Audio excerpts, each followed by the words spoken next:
to Hotel Bar Sessions, the podcast where three philosophers sit down at the end of a long conference day to chop it up at the hotel bar, which, as we all know, is where the real philosophy happens. Welcome to another episode of Hotel Bar Sessions. I am Rick Lee, and I am joined as usual by my co-hosts, Dr. Lee M. Johnson and Dr. Charles Peterson.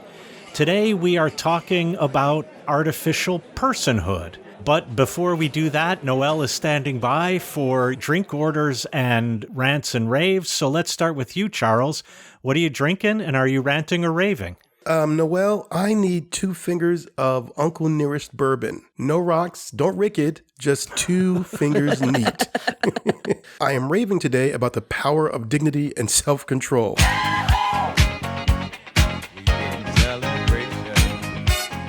Recently, at a Dillard's department store in Dallas, an employee hurled a terrible racist slur at a black man and his son. I probably would have lost my shit and gone off, but this man calmly, soberly, and with the most intentional dignity imaginable explained to this older white man how what he did was disrespectful, it was damaging, it was a lack of respect for his personhood, and it was in such a beautifully done way that when he slipped in the subtle threat at the end, it was the chef's kiss to the whole thing. So look for this on Twitter. It's a brilliant thing. Search terms, racist Dillard's Dallas. I'm sure you'll find it. So that's what I'm raving about, the beauty of maintaining one's dignity and self-control. I gotta think that the hashtag racist Dillard's Dallas has a lot of tweets.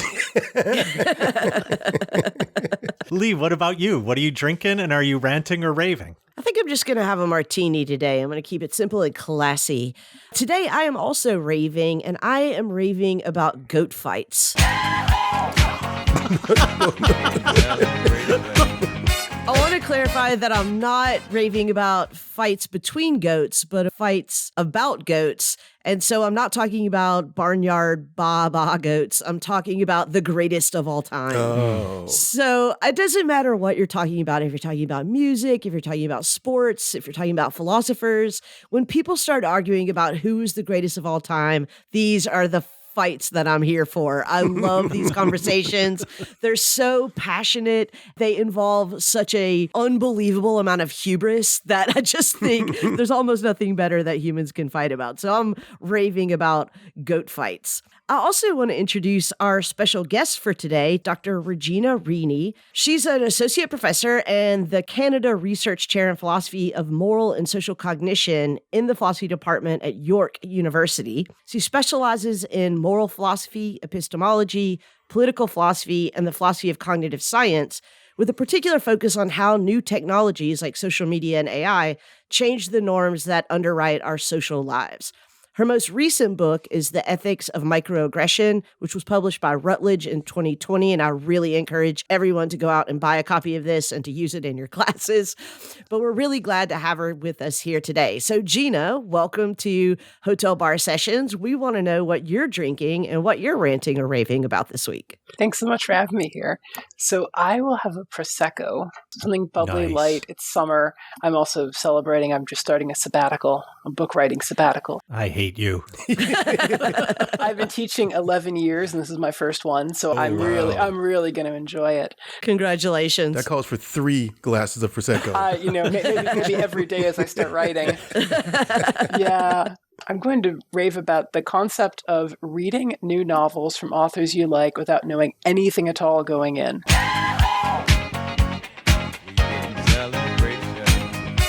Came about because a couple months ago I walked by a bookstore and saw on the front window that Jennifer Egan had a new novel out called The Candy House. She's one of my favorite authors. I read all of her previous novels, but somehow I didn't know she had a new one coming out. So I just walked in and bought the book without looking at the back or the dust jacket or anything. And I started reading it, and I found out this book is a sequel to her earlier, somewhat famous novel, A Visit from the Goon Squad, which is an amazing novel. But I had no idea. And it was like this delightful little surprise that there is this continuation of this previous novel that I loved 10 years ago, and no no one told me, and I got to experience this whole world being drawn back into it. It was really great. So I recommend Jennifer Egan, but I also recommend whoever's your favorite novelist, don't read anything about their next novel before you read it. Nice. That's great advice. Yeah. All right, Rick, what about you? What are you drinking and what are you ranting and raving about this week? Well, I just got a new smoker. It's smoking and barbecue weather, so I'm going to go with a Kolsch. I'm going to stick with a local brewery, and I'm going to have a Dovetail Kolsch. This week, I am ranting about my pandemic lethargy and its consequences. So yesterday, a friend of mine called me, Jeff Powell, shout out to you, Jeff, if you're listening, and he found out that I am a golfer, and he said, let's go golfing. I have not moved really except to get from my bed to my chair and from one chair to another chair for like 2.5 years. And I know golfing is not that strenuous. I am so fucking sore. I can't believe it. I almost died just golfing. So the post-pandemic shutdown Rick is really upset at the pandemic shutdown Rick. I didn't know you were a golfer. How are you hiding that from me? Have you not been listening to his drink orders all season? Well, it's not like I ordered an Arnold Palmer, although once I did order a Rob Roy. So, Lee, I know we're talking about artificial personhood today, but what did you have in mind? Well, back in June of this year, the Washington Post published an article about a Google engineer named Blake Lemoine, who claimed that one of Google's machine learning chatbots named Lambda had achieved sentience. And Lemoine provided transcripts of his chats with Lambda, which the Washington Post reproduced. And I think most of us readers probably would have to agree that those chats appeared complex, insightful, at moments funny, and at other moments seemingly emotional on both sides of the conversation. So Lambda not only talked about its emotions, but also its rights and its personhood. And Lemoine, who is an ordained Christian mystic priest, believed Lambda when it not only claimed to have a soul, but rather eloquently explained what it meant by that. Mm-hmm. But we have to ask ourselves the question, did Lemoine really see the ghost in the machine? Or like so many before him have done with emergent technologies, was he just projecting? And the debate about the possibility of emergent AI sentience has staunch defenders, both for and against, many more people who just sort of stand in the middle and shrug their shoulders, and diverse and non-interchangeable lexicons are being used to discuss this phenomenon. So today we're really lucky to have Regina Rini with us because we're going to try to untangle those discursive webs a little bit, not so much to settle the question, is AI sentience possible or existent, but rather, should we be concerned about sentient AI? And perhaps more importantly, what should our concern look like?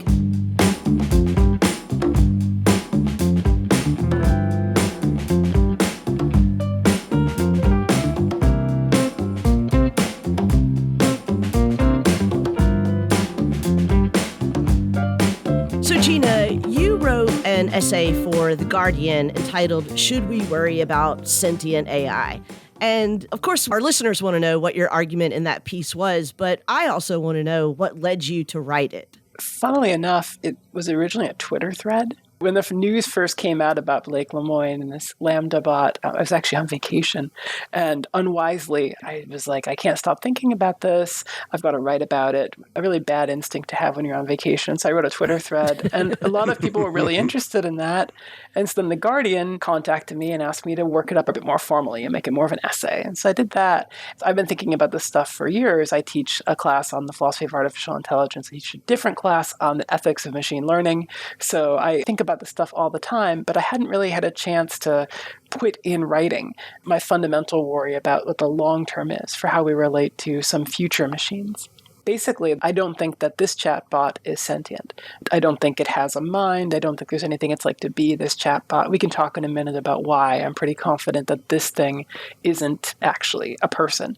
But the real point of the article is, okay, move on from this one. We need to think about the future because I'm pretty confident there one day will be an artificial intelligence that has a personhood. It has a what it's likeness. It has feelings and opinions and experiences. And I want us to be ready for that moment because we need to treat that thing well. Now, I think this is probably far in the future. I don't expect to live to see it. I think this is probably several generations from now. But my point is that right now we are shaping the vocabulary, the moral vocabulary and the concepts and the types of arguments that will be inherited by several generations from now. And if we treat the idea of a sentient machine as silly, ridiculous, just a joke, then they won't have any conceptual resources. And in fact, they'll be primed to ignore it when it really starts to matter. And so the argument of the piece was, I think Blake Lemoine is wrong about this chatbot, but it's worrying that the response of a lot of people is just to make fun of him rather than to say, what's the long-term trend and how do we get ready for the day when this really does happen? Gina, I really love your Guardian essay, and I think we'll probably come back to the idea of preparing the moral future, which I think is a really interesting idea. But surrounding this topic, there are so many terms that are messy or at least ripe for debate and so on. The first issue I would like to get some clarity on is your thinking about preparing for the moral future, and as you just said, treating this thing well, this artificial sentience, is this based on some notion of what kinds of things are worthy of moral consideration? And if so, what is it about artificial sentience that makes it worthy of moral consideration in the way that, for example, my computer sitting in front of me right now might not be? The answer is that I don't know exactly. I don't have a very well-formed theory of what the fundamental basis for moral status or moral standings, a philosopher's term about, why a thing counts in our moral decision-making. I go back and forth on this all the time. And this is a familiar debate from the questions about how we treat non-human animals right now. And I think we're going to have very similar questions about these artificial entities in the future. So there's roughly two ways to go at it. One is to ask if they're capable of pain or suffering. The other is to ask, do they have agency? Do they make morally important choices for themselves? And I think both of those are plausible candidates for thinking about moral standing. And I kind of don't want to settle that right now because I think that there will be future artificial entities that do both of those things, that are capable of experiencing pain and suffering and that also can make choices for themselves in the same way people can. And whichever of those you think of as the foundation of moral standing, I think these machines will have it. And so that's the kind of thing that I'm trying to prepare for, regardless of how we settle philosophical debates today. The question of how we determine or how we recognize sentience, for me, it's still very much wrapped up in a certain narcissism would be rough, but it's a reflectiveness, right? That we recognize qualities in this other that we see within ourselves. It leads me to ask the question, if that's how we are determining sentience or that's how we recognize and understand sentience to function, how would we recognize it if it didn't come in that form? If there was another type of sentience that existed, would we recognize it as such because we're just so used to this mirror experience of sentience? It's such a good question. Right now, it's kind of a science fiction question. It's a philosopher's question, but I really believe it's going to be a practical question. It's going to be a political question within a couple generations. Because one of the big lessons of this chatbot, this Lambda system, is that our old way of thinking about intelligence, the famous Turing test about a chatbot that could convince people it sounds like a person, that's not a very good test because we're really close. I mean, I'm not going to put money on this, but I will not be surprised if chatbots are routinely passing the Turing test within the next decade because they're really close to being pretty convincing conversants. Maybe it'd be helpful for listeners if I just briefly explain how Lambda and systems like it work. Basically, what they're doing is they're just statistically analyzing enormous quantities of human-written text. So you feed into the system everything on the internet, not everything, but very large chunks of the internet, lots of Wikipedia, very large chunks of Twitter, just gigantic quantities of human-written words, more than a human could ever read in their lifetime. And what it's doing is it's statistically finding patterns. So in the text, if people start talking about self-aware computers and whether they have souls, then there's going to be some words that follow that in all the science fiction stories people have ever written. And so the system is basically just abstracting statistically what words are likely to come next if somebody brings up the topic of whether a computer is self-aware, and then there are some claims about a soul, et cetera, et cetera. And so what we know is that all you need is this kind of statistical pattern recognition of what words are likely to come after what out other words, and then you can generate text that sounds convincing to people. But that's all there is to it. This thing doesn't have senses, it doesn't have eyes, it doesn't have ears, it doesn't interact with the world, doesn't have a body, it doesn't have any way of thinking that goes outside of its direct responses to the prompts we give it. So I'm pretty confident that this thing does not have a mind. There's nothing going on in there. But what it shows us is that it's relatively easy to pass the Turing test. You get close to it just by finding patterns in what words follow what in human speech. What's always struck me about the Turing test is that it seems to me more a test of whether a computer can lie than whether a computer could mimic a human. And maybe in lying, it mimics humans most of all. Yeah, that's right. Like one of the scary things, I've been working on a project about this right now, is whether these are called large language models. Lambda is one of them. The most famous one is called GPT-3 that use the statistical technique to produce convincing sounding prose. I'm working on a project right now to see if these things can mass produce fake news. So they can produce pretty convincing prose, like you'd read it and you'd be like, oh, that would get an A- in an English class. Right. But are they convincing enough that people will share them on social media and be like, oh, this story about how Joe Biden is actually a space alien, it sounds pretty well written, so I'm going to share it with my friends. The threshold is not, can they actually convince us that Joe Biden is a space alien? The threshold is, can they mass produce so many fake stories that we waste a ton of time having to debunk at a rate that we wouldn't have to deal with if it was just humans. Humans can only write so much fake news, but a large language model can produce an enormous quantity. And so when these kind of technologies are being used by people who are trying to confuse us and produce a bunch of basically flack to get in the way of our public discourse, that's scary. So they can lie, they can spread misinformation. Obviously, machines aren't doing this intentionally. They don't have goals right now, but people can use them for this end. And so, yeah, absolutely, that's part of the worry. It's not so much that machines are lying to us, it's that people are lying to us through them and using the machines to generate lies to advance their agenda. I think you just described the problem of 2001: A Space Odyssey. Well, I think you're bringing up a lot of interesting points about Lambda, and I do agree with you. I don't think that Lambda is a mind or a person, although I might disagree with you about how far in the future we're going to see one. I think it's going to be much sooner than I think you're predicting. But Lambda, of course, was a neural network, machine learning system, transformer system that was designed to chat with human beings. It was designed to mimic human conversation. And so, of course, we should not be surprised that it does it very well. Again, I mean, this is a little bit echoing what's already been said, but I think as long as we use ourselves as a model for categories like mind, intelligence, sentience, personhood, etc., we're always just going to keep moving the goalposts, right? So we're just going to say, oh, wait, now it can talk to us like another human being. Let's find something else that it has to have or do or perform in order to satisfy prerequisites for meeting this personhood category description. So I think that that's one problem. But I do think that people are underestimating the speed at which large language models are developing. It's only been less than a decade since the late teens that we've had language models this sophisticated. I mean, in rough terms, when we're talking about machine learning systems, parameters are a kind of ballpark measure of a machine learning model's sophistication. And that encompasses a lot of different things. But sometimes a good analogy is to think about a parameter like a synapse in our minds, like a connection from one point to another point. And Lambda has 137 billion parameters. That is maybe several hundred times more than we had even 3 or 4 years ago. And as we all know, GPT-3 has 175 billion parameters. And GPT-4, which is currently under development, is predicted to have 100 trillion parameters, which would mean that it has roughly the same amount of parameters that the human mind has synapses. So now we're actually building something that's very, very close to the human mind.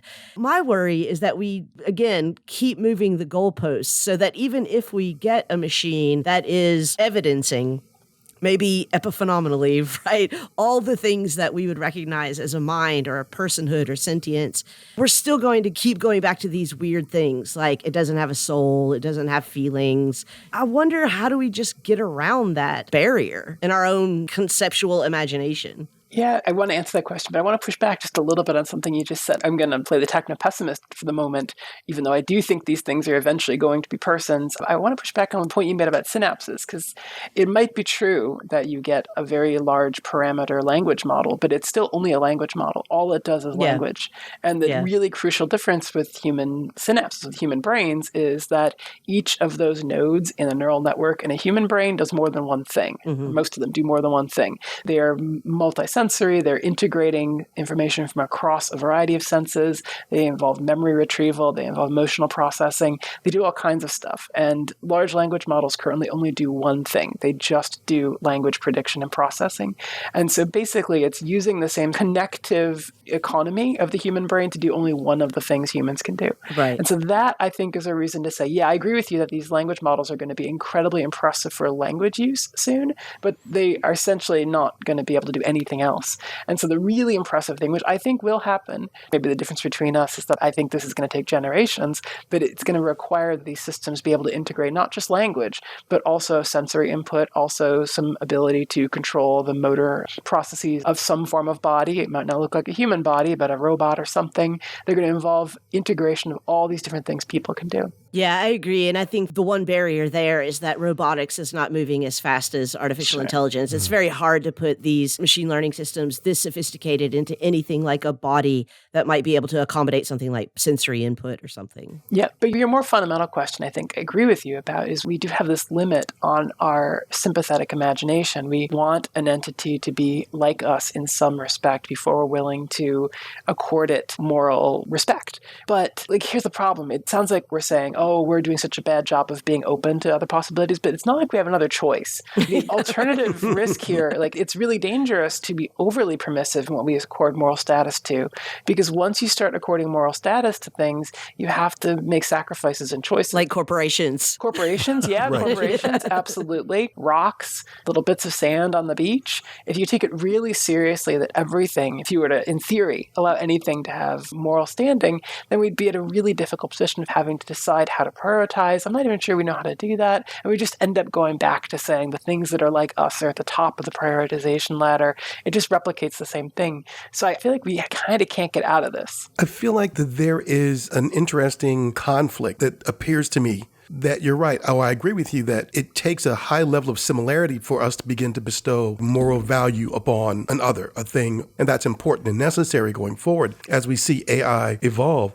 But at the same time, it seems to me that what really scares people about the rise of AI is the fact that it becomes so similar to what we recognize as something worthy of moral worth and valuation. So how do we navigate that, paradox? Yeah, no, that's absolutely right. So this is the prime thing driving the argument I made in The Guardian, is that the kind of AI that will eventually emerge, the thing I'm describing as eventually being a person, is going to be really useful to us. Basically, everything that Siri does for you or Alexa does for you right now, it's going to be that, but much, much, much more. These are going to be these personal assistants that we give orders to, and they do things for us, and we're going to be super reliant on them. Think about right now, this is already happening. If you go to book a flight on an airplane's website, there's that little chat bot thing that pops up in the corner, that little thing in the corner that's hi, I'm so-and-so, I'm ready to chat.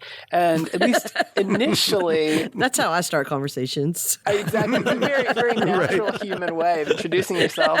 Because, of course, initially those things are chatbots. The first few lines are an algorithm. But if you say anything the chatbot can't handle, then it passes it off to some anonymous back office worker. You're not told there's been that switchover.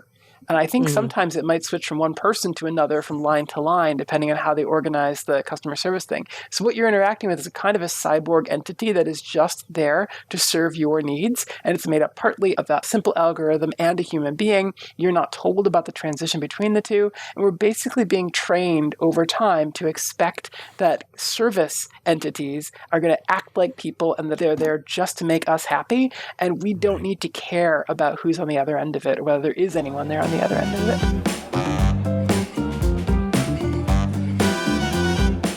Hey, we couldn't hear you while you were shouting into your headphones. So if you have feedback or suggestions for future topics, or if you just want to pick a fight with one of our co-hosts, or in fact all of us, just visit us at www.hotelbarpodcast.com and click on the interactive page. If you want to belly up to the bar with us, at least virtually, you can always email an audio clip to hotelbarpodcast@gmail.com. If it's interesting, we're going to steal it from you. If it's not, we'll send you our Venmo handles and you can virtually buy us a drink. Gina, that last point that you made brings to mind what I thought was one of the most powerful points of your essay, namely that when we look back at how we have treated persons historically who we have used for service to fulfill our needs and so on, we humans don't have a really good track record at that.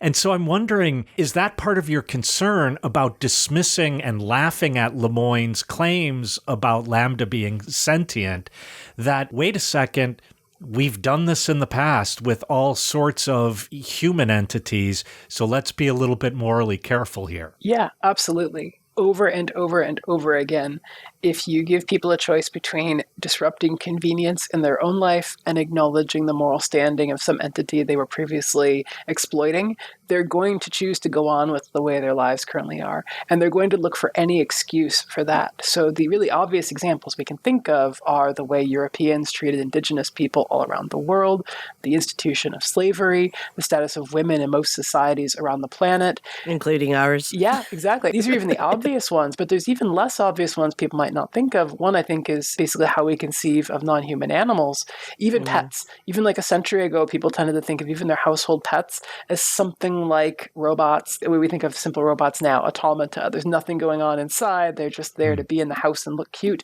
and do some work around the barn, but we don't really care about them for their own sake. That's pretty alien to us today. Or even more recently, as late as I think it was the 1970s, there was actual debate over whether human infants could experience pain and whether they needed anesthesia when undergoing surgery. And again, if you look at any of these debates, if you go back and examine how these debates took place contemporaneously, there will be people saying, oh, no, we can't take seriously the idea that this entity can suffer and experience pain or that it has any kind of standing. They're not going to say it's because it's inconvenient for us. But that's what's lurking in the background often in these debates. So people will latch on to any possible excuse to say that non-Europeans or that women or that non-human animals or that even newborn babies can't have this capacity necessary for moral status because such and such and such and such. And so the worry is that one day when artificial entities start to develop the capacities, we will latch on to any excuse to say, no, this thing can't have those capacities. And we won't tell ourselves it's because it's inconvenient for us, but that will be definitely driving us to have that reaction. And what differentiates this future sentient AI from all of those other cases that you went through historically is that we have, in a way, created artificial AI precisely for service. And therefore, it's potentially going to be that much harder to give up the service in exchange for the moral commitment to their value. Absolutely. The model I keep thinking about is the British Raj system. So you have these people, often like the second or third son of some sort of minor nobility in Britain, who ship their son off to India to be a colonial administrator. And then they live there for generations, like 3-4 generations will live primarily in India in the colonial service. They might send their kids back to boarding school in England, but then they'll eventually come out to India. And for these people, it's going to seem to them like they're doing something morally good. They're doing what needs to be done. I mean, in E.M. Forster's novel, A Passage to India, there's a character who's one of these British civil servants, and he says something like, we're out here to do good. This is what we're doing. We're trying to bring civilization and peace to this place, or something like that.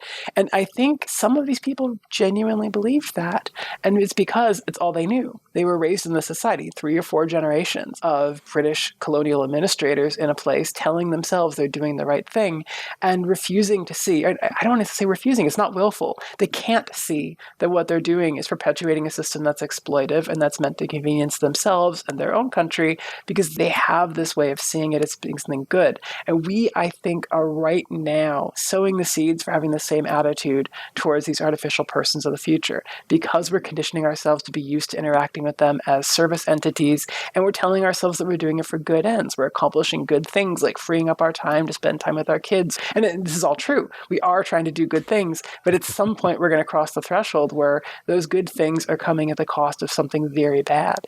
So I want to go back to something that you said in the previous segment, Gina, when I think you rightly expressed some hesitation about extending rights or personhood to anything. There are real consequences to extending personhood to every individual grain of sand on the beach, for example. And I agree with you. I think that is a complication that we must be wary of. But if we're talking about how we need to begin now to start reframing the way that we think about personhood and the extension of moral consideration, why not start now saying we ought to err on the side of overextension? Right? Like, if there's one thing that we should have learned from all of these analogies with non-human animals, with infants, with parts of nature, with other things, our denial of personhood to all of those things. If there's one thing that we should have learned, it should have been that we ought to, again, err on the side of extending moral consideration where we might not necessarily fully understand that we have good reason to do so, rather than denying it and then later finding out that we were wrong. It's an interesting argument, and I'm tempted to think that way, but I also think that has a very serious risk of backfire. That if you try to get people to carefully treat an entity that we all kind of understand is just a stupid algorithm, that there's nothing it's like to be Google Translate, then that actually erodes people's moral sensitivity. This is actually the inverse of this famous Kantian argument. Kant says, non-human animals, the faithful dog, he thinks this thing's not a moral agent. He also thinks it might not even have any sensation. It definitely doesn't count. It definitely doesn't count morally. Kant's very clear. It doesn't matter, strictly speaking, what you do to your faithful dog, morally speaking. But he says you should treat the dog nicely because that will condition you to be kind to people who are the ones who really count. So this is this sort of basic Kantian argument. And people sometimes think that way about AI as well. But I worry that the moral psychology can go the other way. If you really believe that that dog is just an automata and there's nothing it's like to be a dog and it doesn't have feelings, and someone's trying to make you act like it matters, you're likely to resent the person who's trying to make you act that way, and you might even resent the dog. Now, that doesn't work very well for dogs because we're used to thinking about dogs as having feelings. But if we're talking about an algorithm, it's pretty natural to think that algorithm does not have feelings because the truth is, I'm pretty confident it doesn't. And so I really worry that if we were right now to start trying to get people to say, let's sort of preemptively start acting as if these things have feelings and as if they matter just to prepare ourselves, then that will actually backfire. People will actually come to resent us and then come to resent the machines, which will sound weird, but they'll do it. And then that'll actually make it harder in the long term. So like, I'm being frustrating here. I'm like, here's a proposal for how to solve the problem I raised, and I'm going to shoot down that proposal. But I think this is really hard, actually. I don't think there's an easy way to do it. So I saw a recent study about being polite to Madam A. In case anyone's listening to this on their speaker, I don't want to trigger any Madam A or the Apple assistant. I'll say it. Alexa, Siri. Alexa, turn up the volume. Sorry, listeners. Oh, my Alexa just went off. I did it to myself. So there have been studies that have been done about whether we should teach children to be polite to these devices, because part of the thinking is if children learn that they don't have to be polite, they're not going to be polite to people or dogs or birds. And it seems like it's turning out that that's just not the case. It seems like it's turning out that humans know the difference between these things and other things that might be morally relevant. And so I think I'm sort of with you on this, that I'm not convinced by Kant's argument, but I think there would be other grounds for arguing that a lot of things deserve moral consideration, even if they don't deserve to have the same value as humans and non-human animals and so on. So I think, for example, I'll bring back the sand. The sand might deserve to have moral consideration. That is, we should think about what we ought to do with the sand, what we ought not to do with the sand, even though we don't want to give the sand rights and we don't want to have it voting and so on. Do you mean that instrumentally, like we should be careful with the sand because if we move it, it might erode the shore and that's bad for people? Partly, I think I do. Yeah, what I mean by moral consideration is that I should be careful what I do with the sand because that might affect our living well in common. But you said partly. Is there more than that to it? I'm not sure. I think for me, not, but I'm willing to be convinced. And I liked your moral humility that you began with. And I think that's part of your point in your essay, is that an awful lot of moral humility is required here. And that might just mean we shouldn't laugh at Lemoyne for his consideration. I mean, I think that there are examples where we extend moral consideration to non-human animals or parts of nature for their own sake that we might not have any demonstrable instrumental interest in. For example, when we try to prevent the extinction of certain species, whether that's through hunting laws or whatever, that there we're saying there's something wrong about eliminating a species. It doesn't even necessarily have to be a species that benefits us or that we have any other interactions with, but that there's something wrong with disturbing an ecosystem that has its own order that doesn't necessarily work for us, but has a value, intrinsic value, right? So I think that there are examples that we could give of that. But if I could go back to the kids who are mean to the robots for just 1 second, because in an earlier episode, we talked with Kate Devlin about similar issues. And in that episode, we were talking about sex robots, and we were worried about the concern that, for example, if you gave sex robots to habitual sex offenders or to pedophiles, for example, that might reinforce those bad actions in real life, IRL. And Kate said, we have plenty of studies that show that there's not a lot of evidence that, for example, if kids are violent in video games, that they're violent in real life, or that if kids listen to aggressive music, that they're aggressive in real life. But another thing that she said in that conversation that I think might be really helpful here is she mentioned that her son or daughter, I can't remember, sorry, Kate, but that her son or daughter will often say to Siri or Alexa, stop.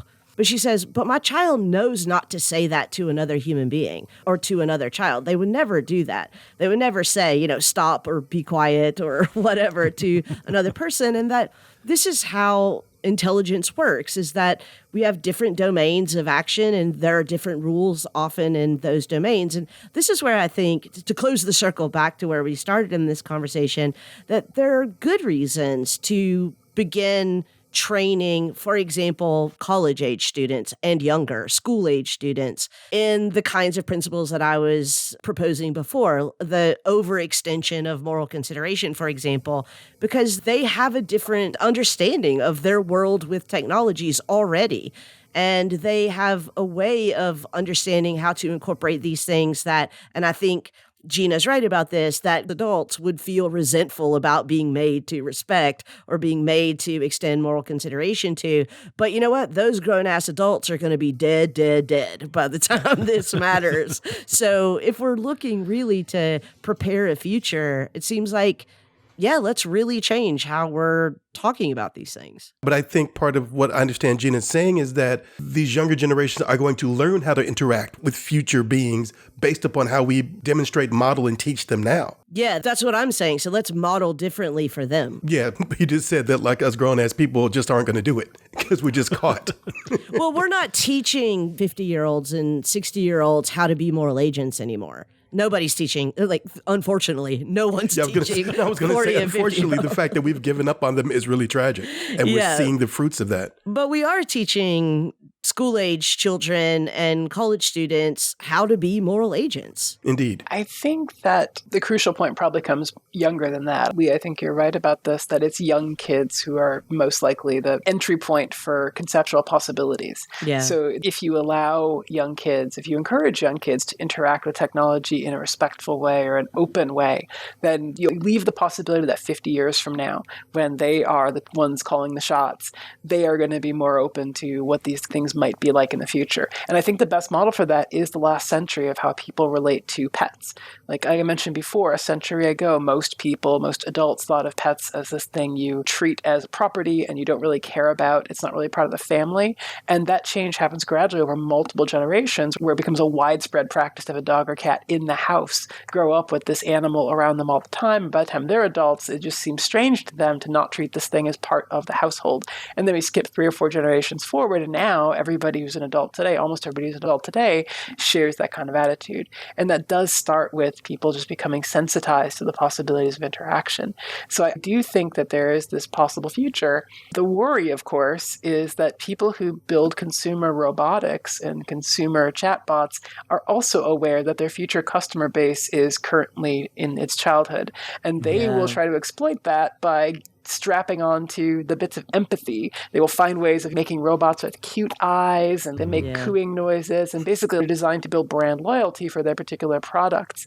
And so that is a worry. How do we find that balance between encouraging kids to become the future adults who will be open to what these entities might be without just creating a channel for exploitation by populist politicians or by corporations or by anybody who wants to use this new pathway for empathy to meddle with what kids are going to think about them in the future.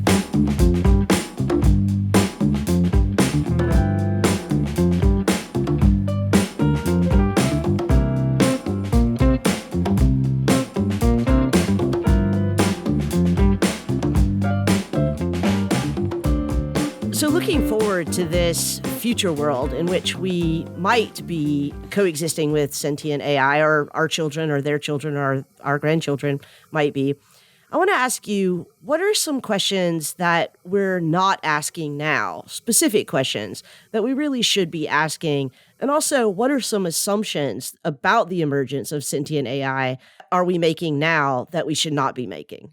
So I'm thinking right now about a couple generations from now. If I'm right that we're maybe 5, 6 something generations away from these things being full persons, there's going to be a point where we have to start recognizing that when they become persons, they're going to be different from us in really crucial ways, in metaphysical ways that are really hard to keep your head around. And one of those are the identity conditions of individuals. Mm-hmm. So people come in singles, they're themselves. We can't really just duplicate them, but software you can duplicate.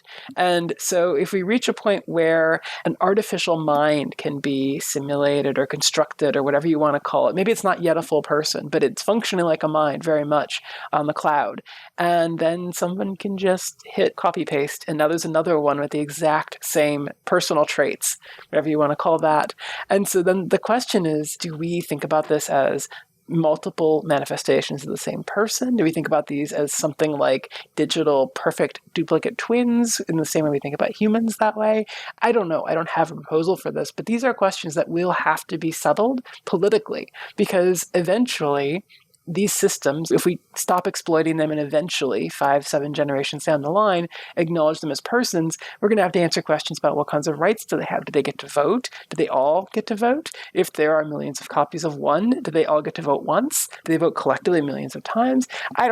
These are science fictional questions right now, and I genuinely believe living generations right now will never be able to answer them because we don't have the concepts yet.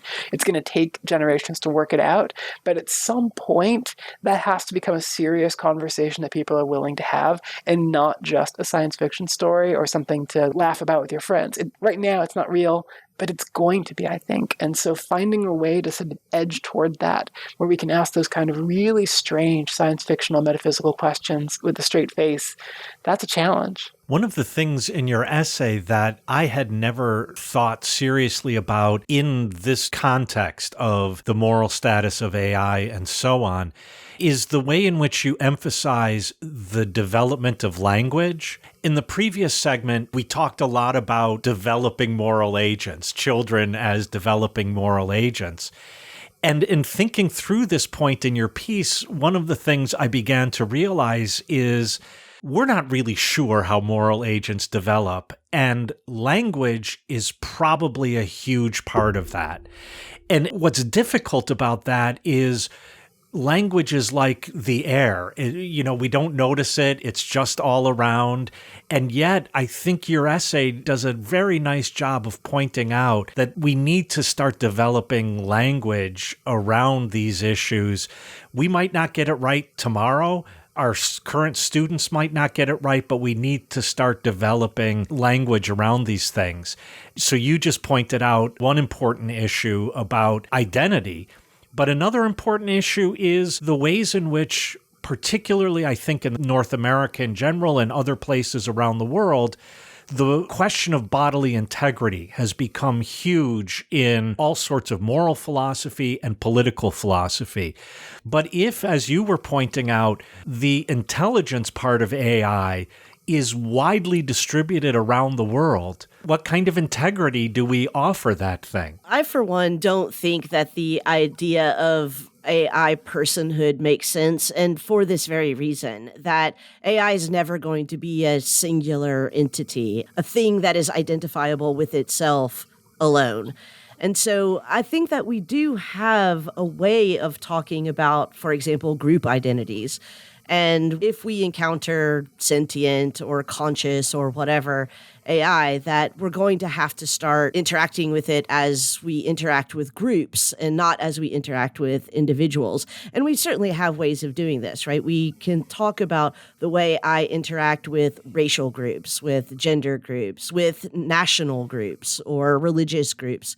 And I think that we'll probably have to start talking about AI that way. So not like, this is my friend Bob, he's an AI, but this is a language model. It does these things and I interacted with it in this way and it deserves these kinds of moral considerations and ought to have different kinds of rights and responsibilities.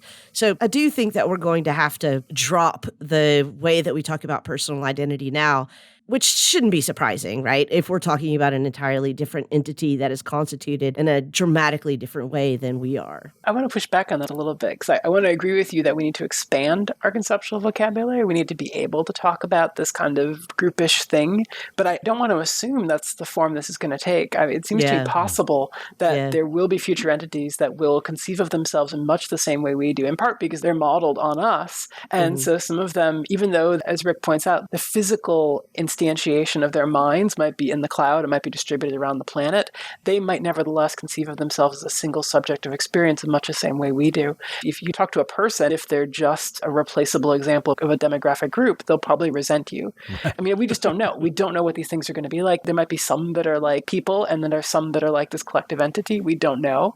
And so that's the hard part. And again, this is what's such a big challenge is we're not going to know. I don't expect to have these questions resolved in any sense in my lifetime. I think this is something that people are going to be arguing about 150 years from now.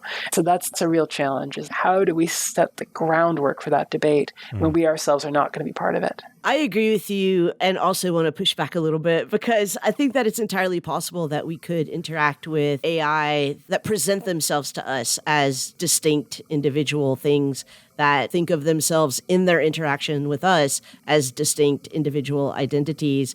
But that doesn't necessarily mean that that's their self-conception outside of their interactions with it. I know you, when I say I'm pushing back, I'm using that loosely, right? I know that you know this already, but I do think that we actually have a really good science fiction model of this already. And that was in the film Her, which was a film with Joaquin Phoenix at probably 10 years old now or something, where Joaquin Phoenix interacts with and falls in love with basically a personified operating system. And sorry, spoiler alert, listeners, but at the end of the film, the operating system in the cloud joins with other AIs, right? And suddenly just isn't interested in interacting in that way anymore, isn't interested in interacting as an individual, and really, honestly, sees the limits of interacting as an individual. I get it that all we're doing is imagining the future right now. And honestly, if we're going to extend our imaginations, I really hope that humans come to that realization sometime in the next few generations. But I'd have less hope for that than I do of AI doing it. But what I hear you, Gina, trying to do is to thread a needle between a kind of moral openness in this setting the groundwork, that we need to have some kind of preparation and we need to think about how we're going to talk and how we're going to think when there is sentient AI. And I think we have to stick with this openness because it really does have to do with our technological capabilities. So right now, we just don't have the technological capability to put one of these really complex language models in a relatively small device like a robot or something like that, but we might. Yeah. And once we do, then it seems like I might be interacting not only with individuals in the sense we're currently thinking about individuals, but also they think of themselves as individuals. And so I like this openness that we just don't know what the technology is going to afford in the future, but that can't be the reason why we don't talk about that now. Right. Yeah. I mean, the model I keep thinking about it is, this is oversimplifying the historical analogy, but it's just an orienting point, is imagine if you could somehow travel back in time to Western Europe in, say, the year 1350, with all the knowledge you have now, and suppose you can somehow communicate with people and you don't get immediately burned as some sort of witch. Suppose people are willing to talk to you, and No you chance. know what's coming. You know the age of exploration and colonialism is coming, and you know all these Western Europeans are going to invent excuses to exploit people all around the world, and they're going to tell themselves that anybody who's not a European is subhuman, et cetera, et cetera. And you have the chance to start manipulating their debate so that they don't go that way, so that they're prepared. They already have trade across the Mediterranean with North Africa, and you're like, draw some analogies. I bet there's more people out there who are different from Europeans as well. You know, whatever. I don't know how to do this. I don't know how to go back in time and change medieval Europeans' viewpoints. But my point is, if you could do it, you'd have to be thinking multiple generations in the future. Right. Because you have sowed the seeds for this conversation 2 to 3 generations before it's actually possible to go and travel around the world and meet all kinds of new people. And that's where I think we are right now when it comes to these artificial entities. We need to start thinking about preparing the conceptual vocabulary, even though we don't know what it's going to look like when anybody gets there, and even though we're not going to be there to do it. I 100% agree with you. I think about this in analogy to the search for extraterrestrial intelligence. I often think a huge part of that search is looking for carbon. And I keep thinking to myself, there could be perhaps infinite other ways in which intelligence could emerge without carbon. And in fact, there was an episode of Star Trek: The Next Generation in which there was a silicone-based intelligence. It was basically sand. And what I love about it is the sand referred to humans as carbon sacks of mostly water. But the whole point of the episode was, because we couldn't conceive of this as a life form, as intelligence, we accidentally treated it horribly. Now, that's not to say that had we known, we wouldn't have treated it horribly on purpose. But the point there was they accidentally treated it horribly because they couldn't foresee other possibilities outside of their current circumstances. Yeah, no, that's right. And thinking about a possible future where we meet extraterrestrial intelligence, the doors are really wide open there for like what could be the physical instantiation of intelligent life elsewhere in the universe, and we really have no idea.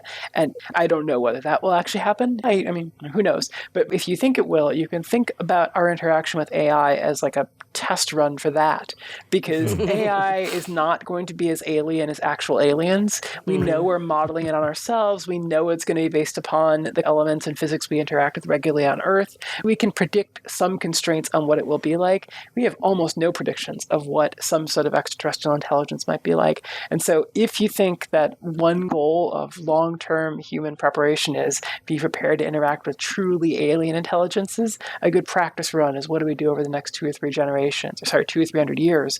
Well, we decide how to interact with the kind of alien minds that we created. So returning to this theme of sowing the seeds, preparing the ground for this, how do we now work towards extending the conversation about the possible emergence of a sentient AI to people who don't have the fundamental technical expertise to even understand how current neural network machine learning works? There's at least 2 parts to it. One is that we need to start teaching people the basics of computer science younger and younger. And I hate saying that because there's a bunch of people who are trying to sell you really useless products, like teach your kids coding, who say the same thing. Yeah. And so any good idea is going to involve a lot of grifters moving in on it. And so it's really hard to know what to actually do practically, but it's just got to be true that the distinction between classical AI that involves hard coding lists of programmed rules, like the way we used to think about AI, the distinction between that and machine learning that uses giant data sets to infer probabilistic likelihoods. That's a central distinction, which I think a lot of people, when I teach my philosophy of AI class, that's the core distinction of the class. And I build it on a model to empiricism and rationalism in the history of philosophy. And so I think we've got to start building that in into how people think about the nature of intelligence and how humans work from pretty early on, so people have an intuitive understanding. That's part of it. The other side of it, and this is the key point in my piece about how the tech industry works, is there needs to be a certain permissiveness for engineers themselves to have these kind of concerns. So Google has fired Blake Lemoine. I can't speak to the details of that action. Google says that Lemoine essentially leaked proprietary data, and if that's true, I suppose that's a reason to fire an engineer. But the overall tenor really worried me, the fact that people across the board were just making fun of Lemoine. And that's a bad culture to develop, because that's going to deter the people who have the most experience with these machines from warning us when they take each step along the progression towards the thing that we ought to regard as a person. And so the thing we can do right now is hold back from ridiculing somebody who raises the kind of concerns that Lemoine does. We can disagree with him. I do. I don't think he's right about Lambda, but it's really important that we build a culture that says, okay, come and tell us if you really believe that this system has a soul or has a mind, and let's have a conversation, rather than we're going to ridicule you and shun you and ostracize you and shut it down, because that's just going to lead us to the point where we can't acknowledge these things as persons ever. Hey listeners, we've got 3 quick asks from your hosts here at Hotel Bar Sessions. First, if you haven't done so already, make sure that you're subscribed to this podcast on whatever platform that you listen to podcasts. Second, hop on over to Twitter and make sure that you followed Hotel Bar Podcast there. We're at Hotel Bar Podcast, and you can find the Twitter handles of all 3 co-hosts in the bio there. And third, and probably most importantly, we would really appreciate it if you could recommend us to your friends and share our podcast posts on your social media. Now, back to the conversation. Noelle is in fact sentient, and she is not artificial. And because she has a physical body, she wants to go home. So she just made last call. And so while she's pouring our last drinks and we're sipping them, Gina, I wanted to ask, what are you working on now? So I'm working on a book right now about the concept of certainty and the role it plays in political life. Oh. So we want to know things for certain. For example, we want to know for certain, is this AI sentient or not? Or we want to know what's going to happen with the pandemic, et cetera. Are we in a recession? We want to know things with certainty, but we don't get them out of messy real life. And I think populist politicians and people who just want to sow chaos exploit our desire for certainty to latch us onto bad simulacra of certainty.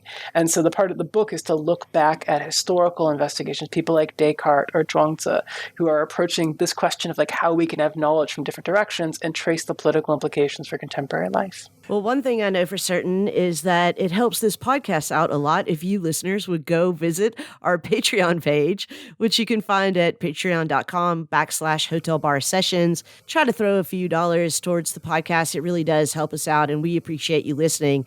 The other thing that I know for certain is that we got to find a way home from this bar. Been great meeting you, Gina. I really enjoyed your conversation. I really enjoyed your piece in The Guardian. So I'm going to call a cab, and you guys want to ride with me? Or maybe a self-driving. I was just going to say, if it's not self-driving, I'm in. All right. Well, thanks so much, Gina. This has been a great conversation. We really appreciate you visiting us here at the bar. Been a lot of fun. Thank you.